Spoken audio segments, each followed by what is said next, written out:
we're going to do today is we're going to install foundation into a frame. Before I install this foundation, I'd like you to see. This is small cell foundation, 4.9. This is standard. And you can see the comparison to it. It's a lot smaller.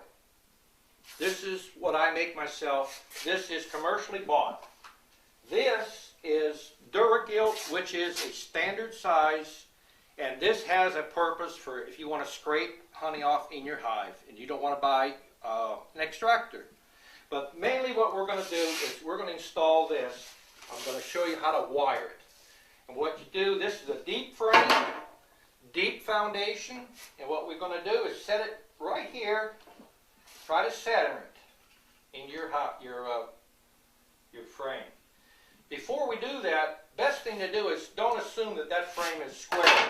I use my table saw for sawing hearts and also squaring things. I'm using the lance. This one seems to be good, so we go with it. First, center it. Get it to where it's centered. Don't worry about the top. Just get it as centered as you can. Lay it down flat. Take your cleat bar and use your thumbs. Put this in right along here. Now what you want to do is close the gap and push down. All right, I use three brads.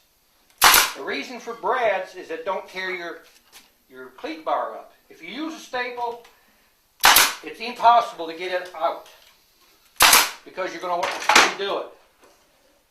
Now what we got is the foundation in there. Just take our fingers, put it in.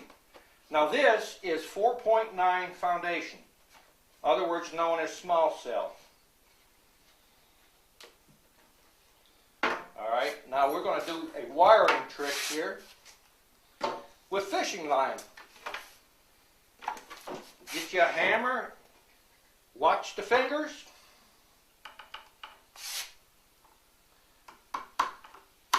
Set your nail about a 1/16 from the bottom being set.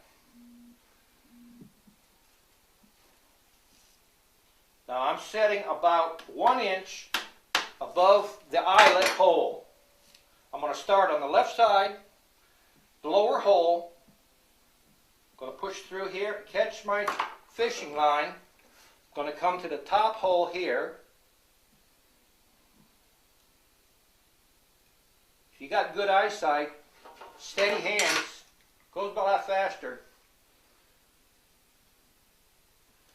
Take this part here and you come up, you're forming a X. This is to replace using wire. Okay, go around about a half a dozen times, hold your finger down on it, seat the nail. Take on this side here, reach across, go across your finger, lock it in, give it a tug. Push down on your fishing line. Make a half a dozen revolutions. That's to secure it. Hold down. Put your nail in set. Take you out side cutters. Trim off the excess. There we have one side. And you can see there's an X. You hear that tune? You want to get good and strong, tight. Because this nylon monofilament line is going to, from the heat, it's going to shrink, it's going to get tighter. But if you have that, you're in good shape.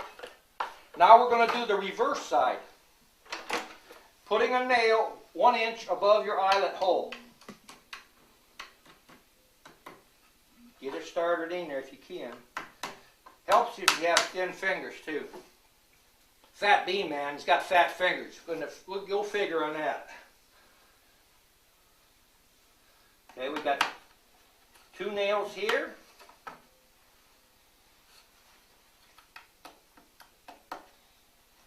I should have used my smaller hammer. I like a big hammer, get the job done quicker. That way if you smash your thumb, you got your thumb good. No ifs, ands, or buts. What you're doing now is you're going to make an X. Bottom hole, left side, top, right hole. Take the end of your monofilament, all the way down to the bottom hole. Just go right through your eyelet hole.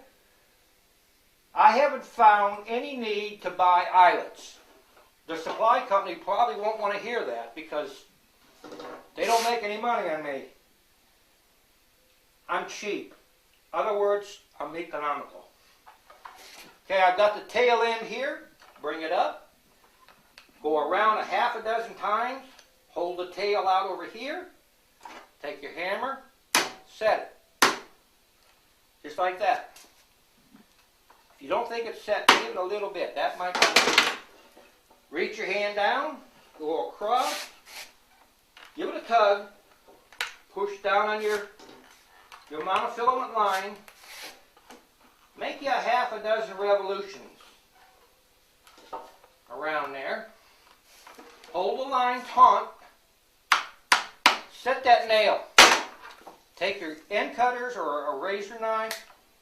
Make it nice and neat. Now you have an X on both sides. Now, can you listen to that? You're not going to shake that out of there.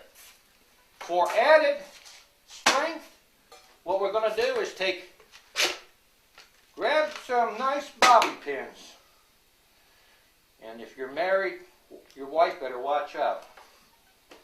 Now take this in the second hole, right down through there. Now take your fishing line and move it out of the way. Just seat that bobby pin to where it's flush. That way, if you're going into the hive, it doesn't catch. Take the other side. Line it up on your foundation. Tap it in. Try to get them flush. Now you've got a frame that you can't shake it apart. Once the bees build on that, it's indestructible. And there you have a frame that's wired with fishing line.